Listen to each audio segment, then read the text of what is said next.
Bonjour, je m'appelle Chouchane Bacon et je vous souhaite la bienvenue aux Nouvelles nationales d'APTN. Chaque parent souhaite le meilleur pour son enfant.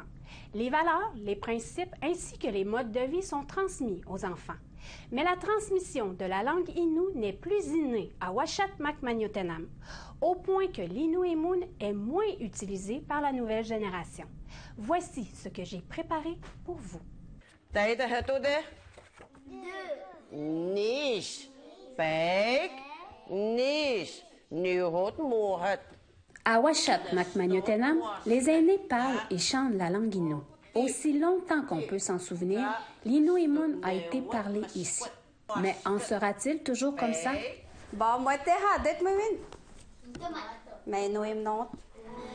Les enfants ici sont de moins en moins locuteurs. En 2021, selon Statistique Canada, moins de 10 000 personnes parlent l'Innu-Imun au pays. En 2016, c'était plus de 11 000.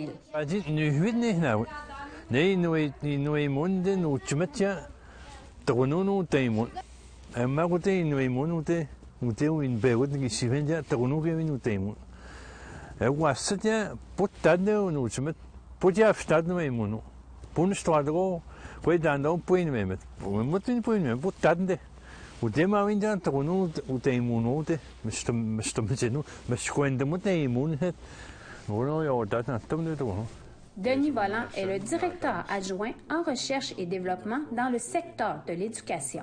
Malgré les chiffres, il reste optimiste concernant la langue Innu. Parce qu'il y a beaucoup d'efforts qui sont mis pour la sauvegarder.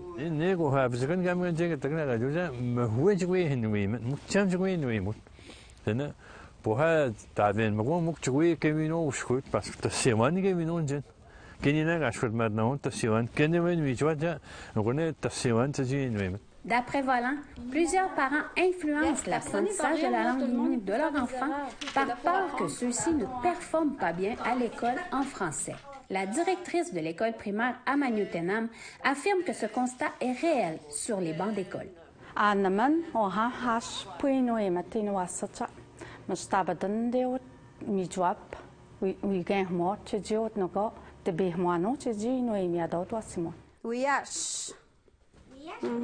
Je sais. Charlène Jérôme enseigne l'Innu-Imun à Tchichtehnu de la première année à la 6e année. Pour elle, le nombre d'heures accordées à la langue Innu pour chaque groupe n'est pas assez. De premier cycle, et je peux 6e année, je suis de ma Jeanne. J'ai 6e à 2e année, pega doi de bout dans le niveau de l'Innu-Imun. Pour te voir, ne vois pas où tu es, moi,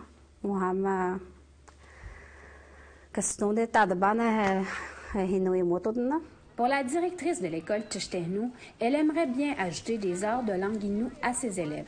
Mais elle soutient que les enfants peuvent parler l'Innu-Imun dans son école. Mais moi, je respecte le français, mathématiques, sciences techno, la loi de l'instruction publique, moi,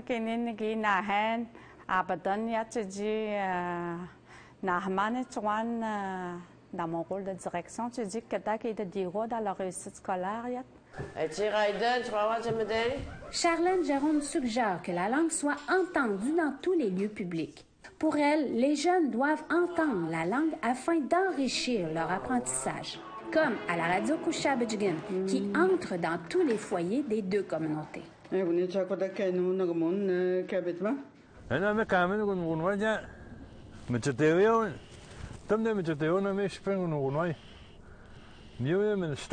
Le vocabulaire utilisé par Volant est recherché. Il n'est pas très utilisé dans la vie de tous les jours. Peut-il être récupéré par cette nouvelle génération ou doit-il être oublié pour mieux réussir à l'école?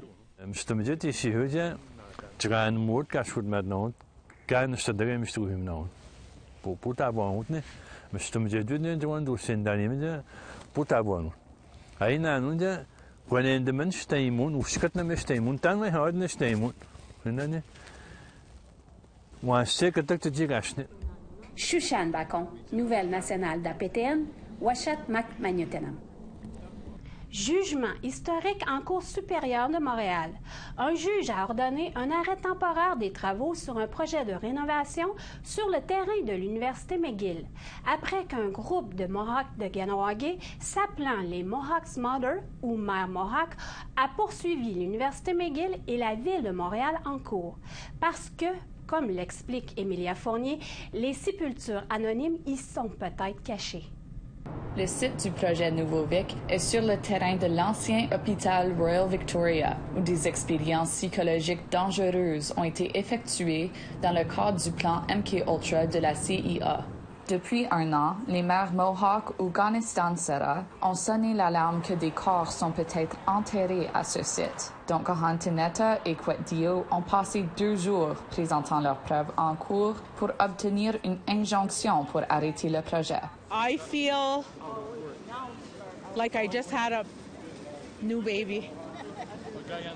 I do, because I feel like we're closer to having our future generations heard, our past generations heard, and whatever has happened to our children, that they have purpose. Elles n'ont pas obtenu l'injonction. Le juge a ordonné une injonction temporaire pour arrêter l'excavation du site pour quelques mois. Ceci permettra aux 2 parties de discuter, car le site est sur des terres Kanien'kehá:ka non cédées. You've never seen a case like this because there hasn't been one. And quite frankly, the fact that Indigenous people can get justice in a courtroom is, it just goes to prove that we are not completely shut out, but it does take extraordinary measures. 2 semaines avant ce procès juridique, Archeos, la compagnie archéologique employée par McGill, a commencé l'excavation du terrain pour une étude archéologique. Archeos a dit que la probabilité de la présence de tombes anonymes est très basse. Cependant, Garun Hianarun, un étudiant Mohawk d'archéologie de Kanesatake, a dit que le projet manquait le consentement autochtone. A big issue for me is that the Ganistansera at least have said that what they prefer is non-invasive methods, and they've said that several times that they would prefer like ground-penetrating radar, LiDAR, or aerial surveillance to be used as opposed to starting to dig. Ces fouilles ont provoqué une résistance de certains étudiants à McGill. As soon as they had removed the asphalt, they blacked it out. It's like they have something to hide. Val Masney de l'association étudiante à McGill a dit que l'université accélérait trop le processus. If there's even a 1% chance that there are unmarked graves, we need to do things properly. Whether it's to me, it isn't a question of probability. It's just a question of doing things the right way. Des étudiants de McGill se sont mobilisés devant le palais de justice à Montréal en solidarité avec la Ganistansera le 26 octobre. Et plusieurs étaient présents dans la salle d'audience. Mais ce n'est pas tout le monde à Kahnawake qui se sent représenté par les mères Mohawk. APTN a parlé avec Debbie DeLille, une mère Mohawk du clan Tortue, avant la décision du juge. Elle est aussi l'aînée en résidence pour le programme de travail social à McGill. Everybody has a right to express whatever, and however. Is it an injunction? Not really, because they haven't spoken to me. They haven't presented their issue to the community. Can we invite the community to a gathering so we could express our concerns about it? DeLille a dit qu'elle serait ouverte à travailler avec les mères Mohawk si elles sont ouvertes à la discussion. Dans une entrevue téléphonique, le chef Ross Montour du Mohawk Council of Kahnawake a dit que le projet du Nouveau-Vic est à l'extérieur de la juridiction du Conseil. Montour a ajouté que le Conseil n'a pas le pouvoir d'approuver ou d'arrêter le projet, mais il a été consulté à travers la planification du projet. McGill n'a pas répondu à la demande d'entrevue d'APTN et Archeos n'était pas disponible avant la date d'échéance. Ce dossier sera revisité dans les cours vers la fin du mois de janvier au février pour évaluer comment les discussions entre les 2 parties sont en train de procéder. Si nécessaire, à ce temps, une date sera établie pour une audience pour l'injonction des mères Mohawk. Emilia Fournier, Nouvelle nationale d'APTN, Montréal. Après la pause, le gouvernement fédéral essuie un revers important dans son programme financier visant à indemniser les Premières Nations relatifs au système d'aide à l'enfance. Soyez là.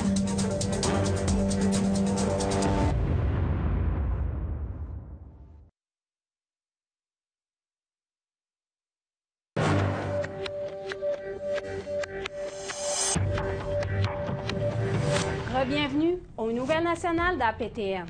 Le gouvernement fédéral essuie un revers important dans son programme financier visant à indemniser les Premières Nations dont le système d'aide à l'enfance est sous-financé de façon chronique.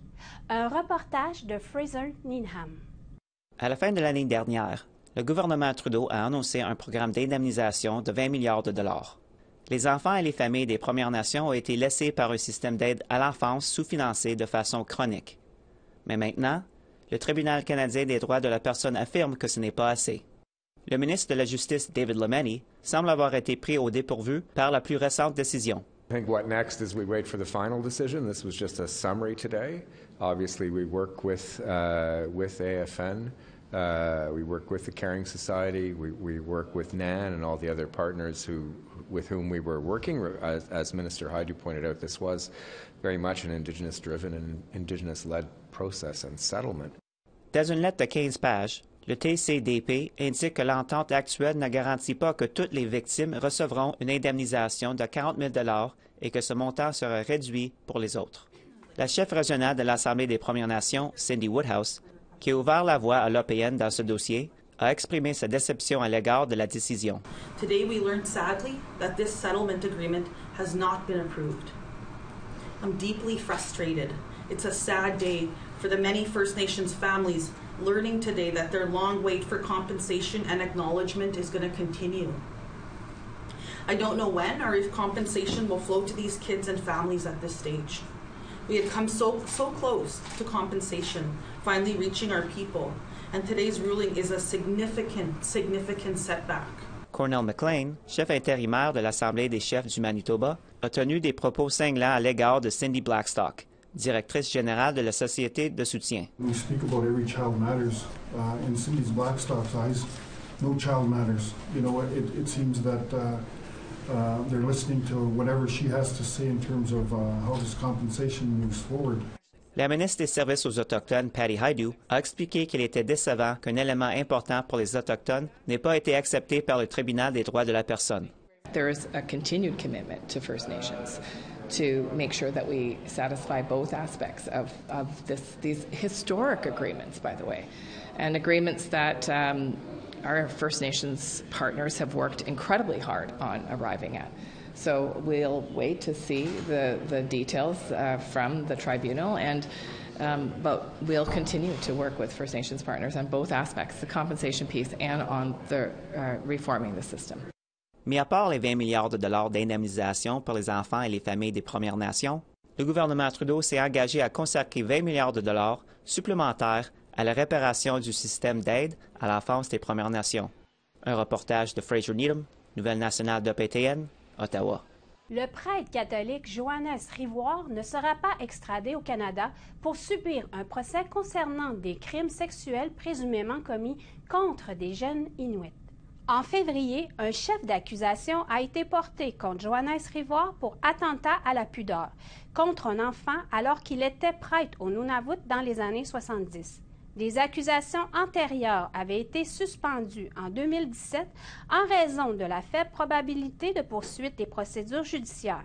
Selon le Service des poursuites pénales du Canada, le gouvernement français a donné 2 raisons pour lesquelles Johannes Rivoire ne sera pas extradé pour subir son procès au Nunavut. Premièrement, la France ne procède plus à l'extradition de criminels depuis un siècle. Ensuite, en vertu de la loi française, trop de temps s'est écoulé depuis la présumée agression. L'examen des répercussions de la loi sur le cannabis sur les Premières Nations se poursuit à Ottawa. Récemment, le comité sénatorial permanent des peuples autochtones a eu vent des témoignages d'un sergent du service de police des 6 Nations en Ontario et d'une avocate des Premières Nations. Un reportage d'Annette Francis. Rob Montfort est détective au sein de l'unité de lutte antidrogue du service de police des Six-Nations. Il affirme que, malgré que le chef et les membres élus du conseil aient mis en œuvre leur propre règlement sur le cannabis, il y a actuellement 30 emplacements qu'il considère comme des points de vente de cannabis illicite dans la collectivité. Il explique qu'il est difficile d'appliquer la loi avec des ressources limitées et un financement insuffisant.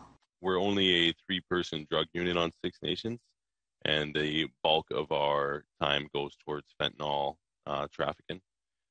So we rarely have any time to deal with any of the Cannabis Act stuff. If we do get information that a dispensary may be dealing other illicit substances, we will look into that and enforce that.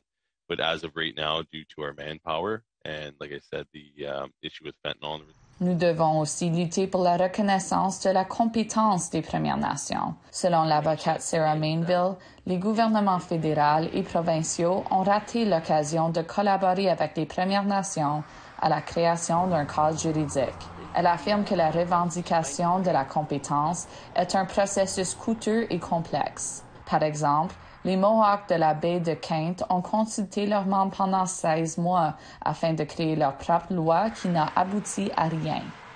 It was very, very difficult, very, very expensive, and unfortunately a missed opportunity because now there isn't an enforceable law in that community, and there are at least 3 dozen gray market cannabis stores in that community, and I don't think it is telling tales out of school to say that some of them are fueled by organized crime. Sarah Mainville ajoute qu'une modification de la loi sur le cannabis pour y inclure la compétence des Premières Nations ralentira les activités du marché noir. Un reportage Jeannette Francis, Nouvelle nationale d'APTN, Ottawa.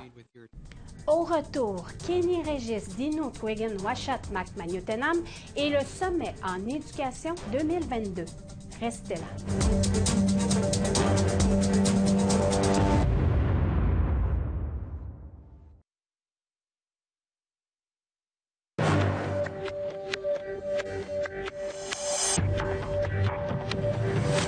Bienvenue aux Nouvelles nationales d'APTN. Cette semaine, en entrevue, nous recevons Kenny Régis, conseiller et porteur du dossier en éducation à Inuit-Ouigan-Washat-Macmaniutenam. Il vient nous parler du sommet en éducation 2022 qui a eu lieu récemment à Maniutenam. Ce sommet avait pour but de faire un bilan sur le chemin parcouru en éducation pour les 2 communautés. Mais il visait aussi à approfondir la compréhension sur les enjeux relatifs au nouveau modèle de gestion en éducation. Le voici.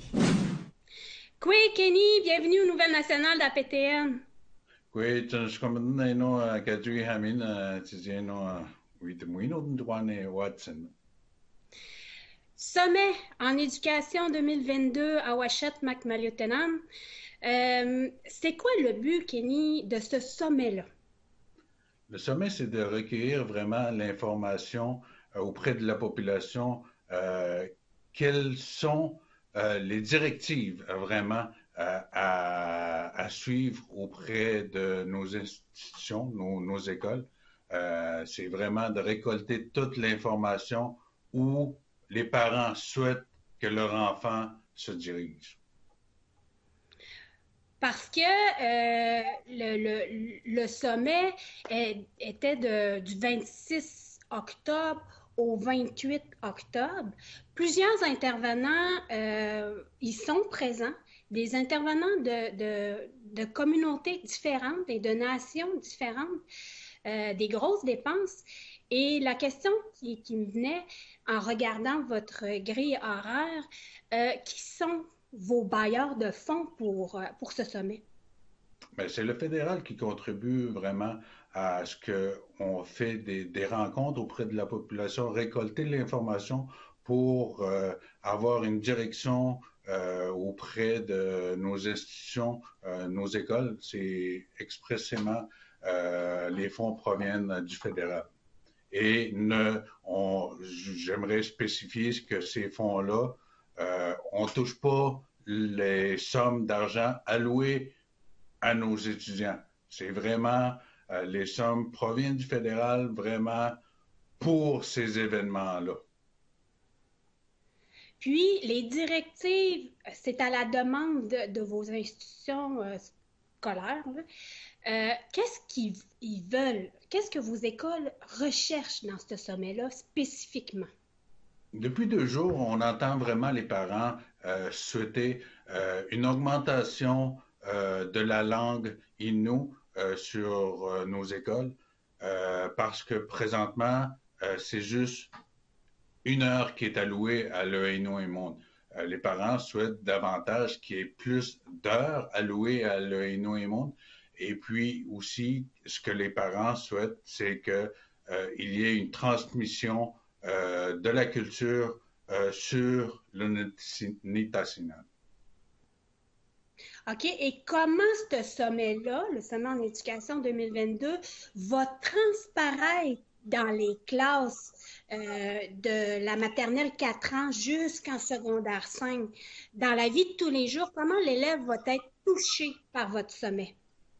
Bien, présentement, nos écoles amènent les étudiants sur le territoire 2-3 fois par année. C'est à travers ce sommet-là que, puisque les parents en demandent davantage, ça va transparaître vraiment dans l'année scolaire. Est-ce qu'on va encore allouer beaucoup plus de temps à aller sur le territoire, augmenter le nombre d'heures d'enseignement pour le Eino-Émonde? C'est à partir de ce sommet-là qu'on va comme s'ajuster également. Qu'est-ce que toi, en tant que conseiller et porteur du dossier en éducation, va en résulter? C'est quoi tes espoirs? Bien, je te dirais, c'est que ce travail-là n'est pas commencé d'hier. Ce travail-là a été débuté depuis 43 ans, depuis la prise en charge de l'éducation, et c'est toujours une continuité. C'est pas à la fin de ce sommet-là que les livres vont être fermés. Et puis, non, il faut que ça continue. C'est pour ça que c'est toujours en évolution. C'est pour ça qu'on va toujours avoir besoin de la population afin de mieux desservir nos étudiants et mieux répondre à nos étudiants. Puis, vous êtes rendu à combien de sommets maintenant? Est-ce que c'est la première édition?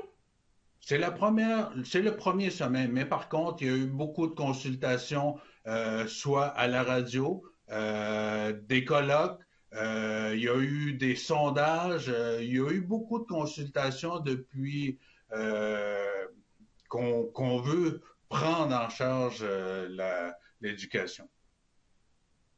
Puis avant de conclure l'entrevue, est-ce que tu aimerais rajouter autre chose? Bien, tout d'abord, j'aimerais remercier ceux et celles qui ont cru à avoir une autonomie vraiment sur l'éducation lors de la prise en charge. On parle de Denise Rock et Paul-Émile Fontaine. C'est ces personnes-là qui ont commencé vraiment à se dire, oui, nous sommes aptes à prendre en charge l'éducation. C'est ce